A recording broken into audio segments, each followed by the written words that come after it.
So I'm going to be showing you how to solve package 6 question 14.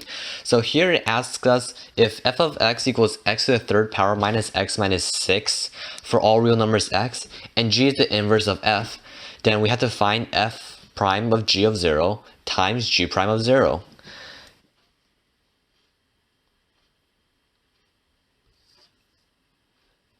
So first of all, we can slowly solve this part by breaking it into different parts. So first, we'll try to solve what g of 0 equals to.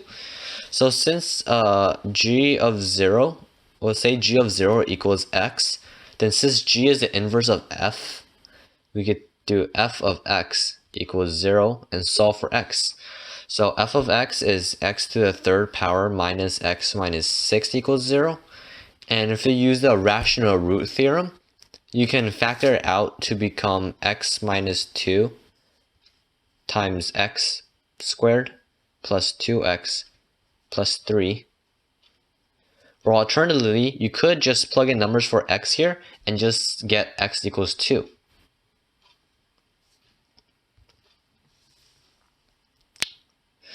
Now with that, since we now know that g of 0 equals 2, we can rewrite the equation as f prime of 2 times g prime of 0.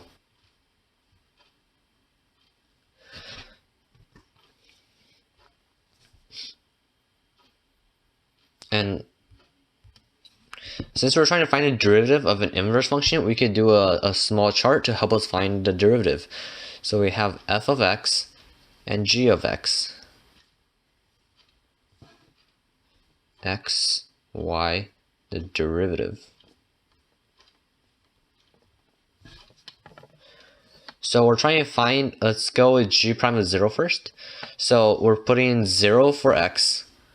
And since f is the inverse, or g is the inverse of f, then 0 can go in for y, for f of x. And we already solved that g of 0 is equal to 2. So here g of 0 equals 2.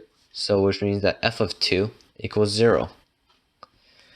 Now we have to find the derivative of f of x. So we already have f of x given us up here. So if we try to figure out the derivative of that, it'll be f prime of x equals 3x squared minus 1 from this equation. Plugging in 2 for that, we get 3 times 2 squared minus 1, which gives us 11. So we know that the derivative of f of 2 equals 11. So the derivative of g of 0 is going to be the inverse of 11, which is 1 over 11.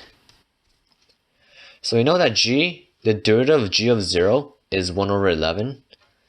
And the derivative of f of 2, we also solved right here, which is 11.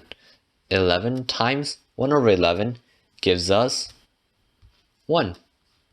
So the answer to this problem is B.